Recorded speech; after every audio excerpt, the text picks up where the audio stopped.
रामं रामं श्रीरामं जगदभिरामं श्रीरामं जय जय रामं शिव शिव रामं सीतारामं श्रीरामम्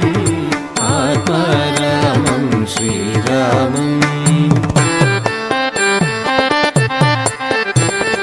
सुरवर रामं नरवर रामम् असुरकुलान्तक रामं रामं कोसल रामं कोदण्ड रामं कोमल कल्याण रामं रामं जनपति रामं गणपति रामं सकल चराचर रामं